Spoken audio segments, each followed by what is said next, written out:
Rick Pitino's not happy. Not a fan of college basketball. Not a fan of the St. John's, whatever they're called. St. John's, what are the Red Storm. Sorry, Not Red a Storm. fan of his Red own Storm. team. Well, No. No, absolutely not. I'll give you he lost to Seton Hall. This is his first year at the Red Storm, and much excitement going into the season. They're 14-12 now, 9th place in the Big East. I'll read you your quote. I'm going to read 5 quotes, and you can decide which one's your favorite here. I've been disappointed the entire year. I'm sure Georgetown coach, he didn't say Georgetown coach, but he's sure Ed Cooley, who is the Georgetown coach, is disappointed. I'm sure the DePaul coach is disappointed. Doesn't even know who it is. He was fired. So he was fired. Yeah, but there's somebody coach. I love a 70. When you're in your 70s and you got millions, I don't know who that guy is. You really don't get it, do you? Yeah. You'll say whatever. When you lose, everyone's disappointed. Didn't even DePaul coach. I don't know. Joel is slow laterally. He's not fast on the court. Instead of Joel Soriano. These are all players. Chris Ledlum is slow laterally. Sean Conway's slow laterally. Brady's physically weak. Drissa's slow laterally. Good Lord. Yeah.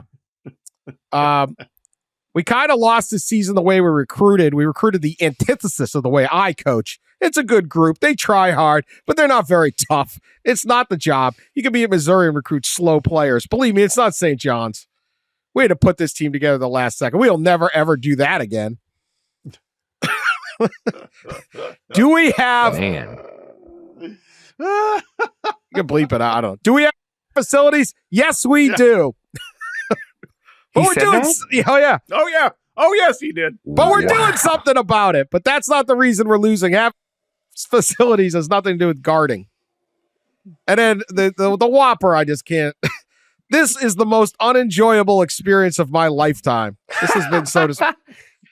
if you know anything about Rick Pitino, I'm going to let that lay. Like, okay. Wow. Really? This is it? 14-12, and you got some slow guys that are nice kids? Anyway, Pat, you know Rick. Which one's your favorite quote? Well, I've got to go with that one, the most unenjoyable experience of my lifetime, because it's so perfect Pitino. Like this, you can press play on 15 different press conferences after a bad loss, and this is what you get. Hyperbole, the world is ending, everybody sucks. I don't suck, but everybody else sucks. My staff sucks, my players suck, the fans suck.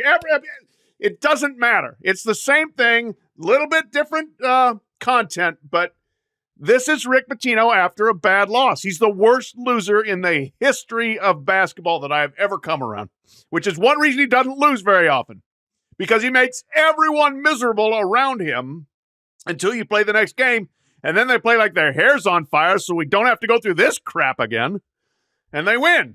But this is who he is. And again, like just the hyperbole is incredible. For Rick, it always is, win or lose. You know, this is the greatest victory I've ever had. I've enjoyed this season more than any I've ever coached. He said that 20 different times. So this is classic him. I'm glad he still got that in him at age 71. It's funny, like this is New York though. This isn't Lexington. It's not Louisville. It's not Providence, where, you know, you walk on water to a degree. I mean, Mike Vaccaro came out and blasted him in the New York Post. The New York, like, win some games and pipe down, Rick, is basically going to, I think, be the response to this. So, but this is such a quintessential Rick Pitino rant. I just loved it. What poor player is not physical or athletic physically enough? weak? What did he say? Weak. They had one who's weak, several that are slow. They're all slow. Brady Dunlap, physically weak.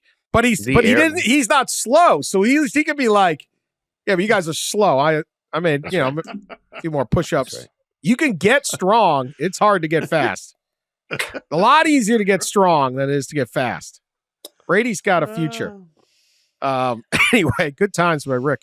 We like an angry Rick Pitino. Always good. Oh. Most unenjoyable experience of my lifetime. Interesting. I would have had a couple other. I would have ranked higher. Well, I mean, that's without even putting that into context. Which, I know. Yeah.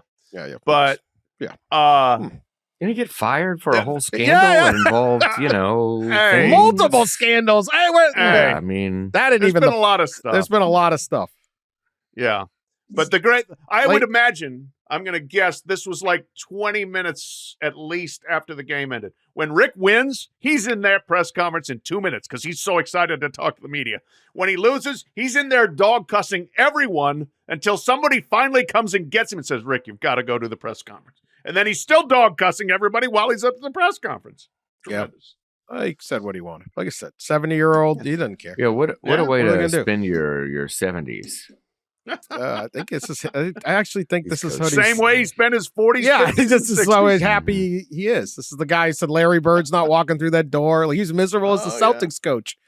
Oh, yeah.